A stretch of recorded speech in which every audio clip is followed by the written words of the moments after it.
السلام علیکم ورحمۃ اللہ وبرکاتہ۔ دوستو، ایک بار پھر آپ سبوں کا استقبال ہے ہماری ہفتہ واری محفل درس حدیث میں۔ آج ہم صحابی رسول حضرت عقبہ ابن عامر رضی اللہ عنہ کی ایک روایت یہاں اس محفل میں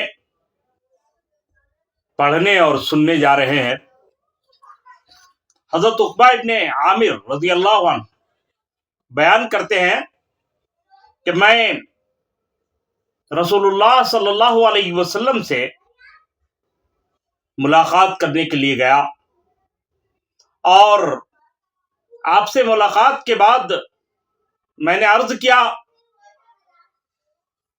کہ اللہ کے رسول، نجات کا ذریعہ کیا ہے؟ وہ کون سے اعمال ہیں جن کو کر کے، جن کو اپنا کے انسان نجات پا سکتا ہے؟ تو حضور پاک صلی اللہ علیہ وسلم نے ارشاد فرمایا کہ اپنی زبان پر قابو رکھو، اور تم کو چاہیے کہ تمہارے لیے تمہارے گھر میں گنجائش ہو، اور تم اپنے گناہوں پر رویا کرو۔ تو اس طرح نبی کریم صلی اللہ علیہ وسلم نے حضرت عقبہ کو 3 باتوں کا حکم فرمایا۔ سب سے پہلی بات، زبان پہ قابو رکھنا، زبان کو کنٹرول میں رکھنا، زبان کی حفاظت کرنا۔ کس چیز سے حفاظت کرنا؟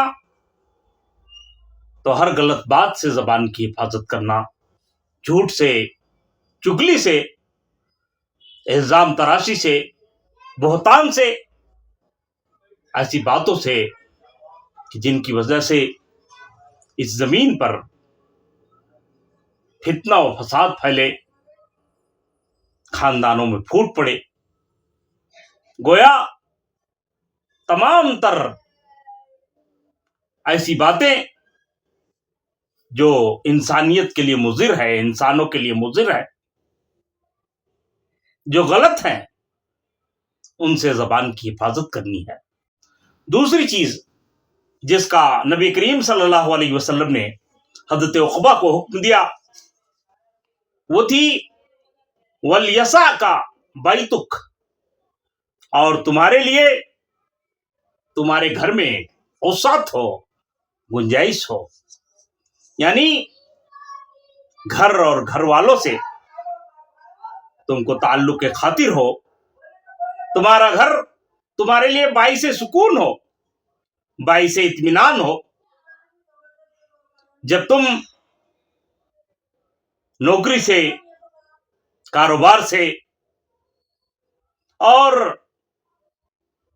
دنیا کے دوسرے ضروری جھمیلوں سے فارغ ہو جاؤ، تو گھر کو اپنی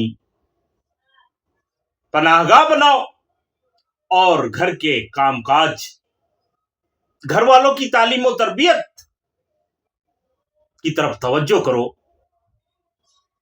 ایسا نہ ہو کہ تم کلیتاً اپنے گھر سے، گھر والوں سے غافل رہو، تمہاری تمام تر دلچسپیاں باہر کی دنیا سے ہو، اور گھر سے تمہاری کوئی دلچسپی نہ ہو۔ تو بہرحال گھر میں تمہارے لیے دلچسپی کا سامان ہونا چاہیے، تمہارا گھر ایسا ہو، گھر کا ماحول ایسا ہو کہ تم کو اپنے گھر میں سکون اور اطمینان نصیب ہو۔ تو اس حدیث میں گھر میں رہنے کو، گھر کو لازم پکڑنے کو، گھر کو اپنے لیے اطمینان اور سکون کا باعث بنانے کو، اور اپنے گھر کو، اہل خانہ کو اپنی دلچسپیوں کا مرکز بنانے کو بھی نجات کا ذریعہ قرار دیا گیا ہے، کیونکہ جب انسان گھر سے غافل ہوتا ہے اور گھر کے باہر اپنے لیے سکون و اطمینان کی چیزیں ڈھونڈتا ہے تو مختلف طرح کے فتنوں میں، آزمائشوں میں وہ مبتلا ہوتا ہے اور اپنے دین و دنیا کو خراب کرتا ہے، برباد کرتا ہے۔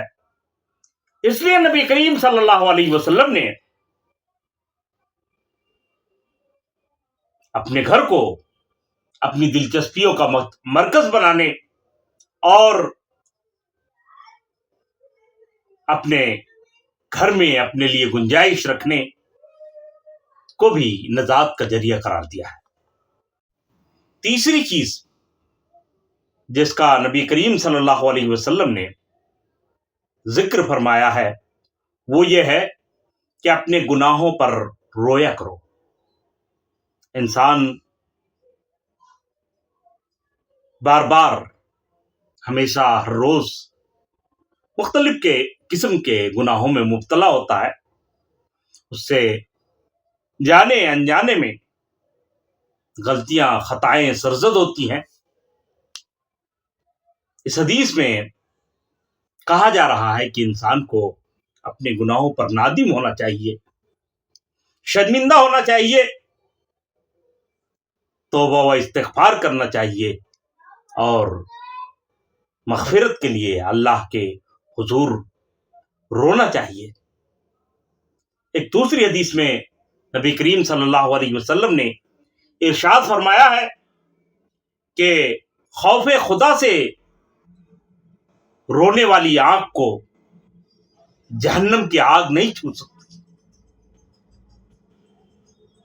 یہ حدیث بھی تقریباً اسی مفہوم میں ہے، اور یہاں بھی یہی کہا جا رہا ہے کہ انسان کو اپنی خطاؤں پر نادم ہونا چاہیے اور اللہ سے ڈرنا چاہیے، اللہ کی گرفت سے، اللہ کی پکڑ سے ڈرنا چاہیے اور اللہ کے حضور گریہ وزاری کرنا چاہیے، اشک باری کرنا چاہیے، رونا چاہیے اور اپنی مغفرت کا سامان کرنا چاہیے۔